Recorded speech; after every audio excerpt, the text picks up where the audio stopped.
Hello everyone and welcome to the WB Mason Coaches Report. I'm Jim Sheehan, today joined as always by the men's lacrosse coach, Seth Tierney. Coach, welcome. Thanks, Jim. Tough weekend last weekend, but an exciting weekend coming up. Unfortunately, let's start with last weekend, a tough 7-6 loss at Towson, putting the Pride 1-2 in the CAA, 6-4 overall. Tell us a little bit about that game. Yeah, tough one. Just couldn't put the ball away. Got some shots towards the end. I thought of our sense of urgency arrived in spurts and more towards the end. Credit Towson as they earned the victory. It's hard to say as the Hofstra coach, and it's been a tough 2 weeks. We've been in a lull. We've gone back. We've examined the film, what we're doing.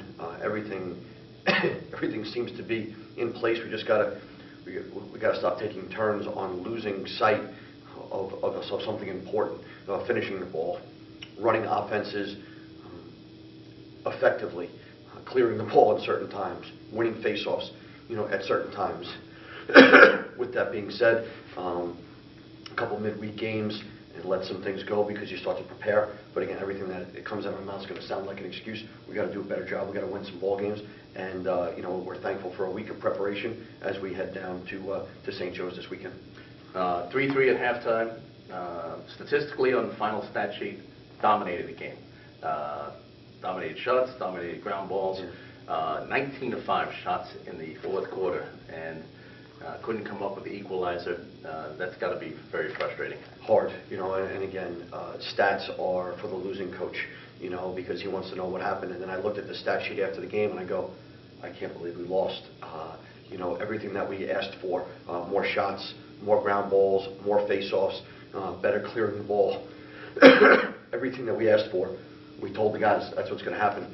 Their goalie had 19 saves. Some of the shots we hit him with, but he did make some pretty good saves. So again, credit. Let's not give credit to the opponent and do what's right here. We just got to we got to get back at it. There's really not much else to say. Is we got to cut this loose and we got to start thinking positive thoughts and get back to the winning ways. There's a lot of lacrosse still left to be played. And Towson had a deceptive 5-5 record coming in. They've got some gunners in there, and Hodgson and Thomas DiNapoli, and obviously Justin Mavis, who hurt us last year.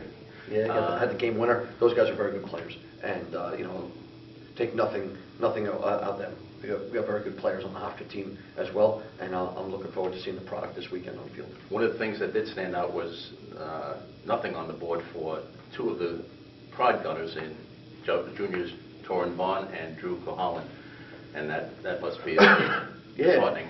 Yeah, after watching the film, Torrin Vaughn was open a bunch, and we just didn't hit him. Drew Cohalan had a couple shots, didn't put him away. We shuffled up the midfield a little bit just to see if the right chemistry, the right connection wasn't there. Let's change it up and see what happens. And we did, on a bright spot, we did get Lance Shapur back. We would have liked to have him have a couple more points, but it wasn't meant to be at this point in time. As aloof as a statement as that is, it has been driving the coaching staff crazy. And I will tell you that the players are frustrated. They know that there's a couple of one-goal games in our past now that we've had in our grasp, and we've got to capitalize to win those games. I don't know how the rest of the season's going to unfold. We're back at it, working hard, and looking forward to a very good contest against St. Joe's. And that leads us to this weekend's game against the Hawks. A special game, the inaugural Relentless Cup, to benefit Nick's house, Nick Calalori, the Headstrong Foundation, and Nick Calalori's house, for terminally ill patients. First of all, let's talk about the Relentless Cup and the Calalori family. Thrilled to be part of the inaugural one. Anytime that Headstrong is involved, the word relentless is synonymous with Headstrong. Anytime that the Hofstra team can do something for Nick, sign us up. We're ready to go. And with that being said, we're thrilled that it's going to be at Ridley High School, where Nick played. And again, this cup is here to benefit the patients that have non-Hodgkin's lymphoma. Nick's house was an idea of the families, where they have some patients living there and their families living there to offset the cost while they're getting treatment in the Philadelphia area. And it's an outstanding cause. Really thankful to St. Joe's giving up a home game to play, on the road, even though it's in the same area code, but it's still, not playing on your campus. A full day of high school lacrosse, youth lacrosse leading up to the main event at 7 o'clock, Hofstra and St. Joe's. And the Hawks, 5-5 coming in, but they can be scary. They defeated UMass and they played Penn tough early in the year. No question. I mean, they are a talented team. They throw a lot of different things at you, zone, man, 10-man ride. Again, thankful that we have a week to prepare for them. They keep everybody on their toes. We watched the UMass game. Penn was a while ago. It was earlier in the season. We watched the Drexel game. We've watched the Marquette game. We've broken all those down, and the game plan is in. It's set, and now we're going through it. Yesterday we started game planning. Today will be scout report and game plan, and then tomorrow will be game plan. And then Friday we'll have a Friday practice, and then leave on Friday night to head down. Now, do you tell the team when they see a Drexel score, which was 16-3, don't disregard this score? Yeah, they know that I'm pretty close with the Drexel coach. The Drexel coach said it himself. He said, I don't, St. Joe's wasn't their day, and we just happened to, everything that we did happened to be right. You get those days. You get those days, and you get days where you just can't get the ball in the goal, or you can't clear the ball. They're bad days that happen to everybody, and non-athletes have bad days. But with that being said, we've taken that into consideration strongly. Now, considering that Hofstra 1-2, St. Joe's 1-2, this is a big CAA game. Yes. Before we jump into the non-conference game with North Carolina, and then finish up with Penn State and UMass. Right.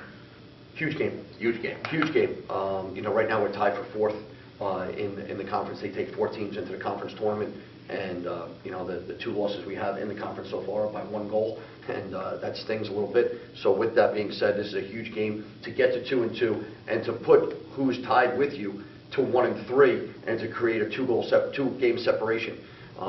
Then after this game, we actually have a bye week where we're going to be playing the University of North Carolina. All the other CAA teams will be playing that week while we're playing North Carolina. So a lot is going to shake out in the 2 weeks prior to our next CAA game, which will be versus UMass here at Hofstra. So again, let's take care of what we're supposed to take care of. Let's go down. Let's play on the field where one of our fallen brothers had played, and let's play with a relentless type attitude. Let's put it all together, and let's get out of this lull and start to play like we can. Okay, Hofstra and St. Joe's at Ridley High School in Folsom, Pennsylvania. If you're in the area, or if you're in the New York area, it's only 2.5 hours away. Come on down, support a great cause, the Relentless Cup, the Kyle Lowry Foundation, the Headstrong Foundation. Hofstra and St. Joe's, 7 p.m. Saturday night. For Seth Tierney, I'm Jim Sheehan. Thank you for watching the WB Mason Coaches Report on GoHofstra.com.